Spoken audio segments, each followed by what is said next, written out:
Today I want to talk about the cleanliness of the client process.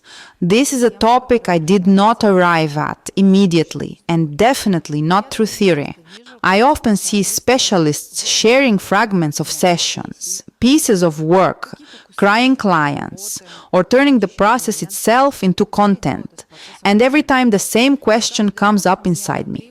Where is the client in all of this? I can record sessions whenever needed, but those recordings are confidential. They belong to the client.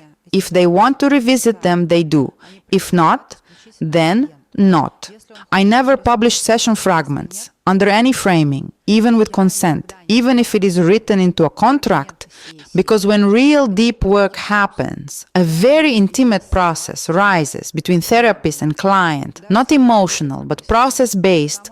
What comes up in a session is the client's energy, their movement, their resource, their change. And at a certain point in my practice, I felt this very clearly. I once had experience with public processes. We rented a studio, discussed conditions in advance. The person knew the work would be recorded. Formally, everything was correct, but inside there was a sense of distortion, as if the process was no longer serving only the client, as if attention had shifted away from where it should be. After that experience, one thing became very clear to me: deep work and publicity are incompatible. Because when a person knows they are being filmed, that others will see it, that their vulnerability becomes someone's content, they cannot truly relax.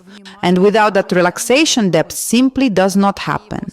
The same applies to testimonials. I used to ask for feedback as well. And at some point, I noticed something important.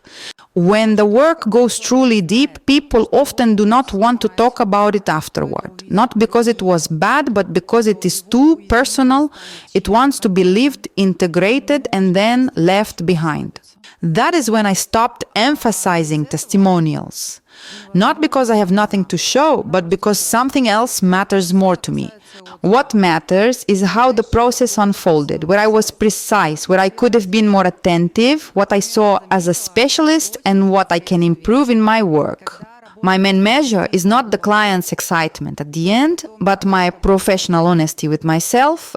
I believe the client process belongs to both sides. The client brings their question, their material, their reactions. The therapist brings presence, experience, and the ability to work with that material.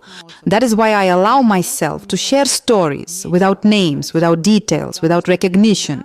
Not as stories about clients, but as stories about processes, so that those who feel stuck can understand a little better what is happening to them and why it cannot be solved by effort alone. For me, this is what clean work looks like. When a person does not come to be a case, not to be proof, not to be content, but to be a human being whose process is respected. And if I have to choose between publicity and depth, I always choose depth.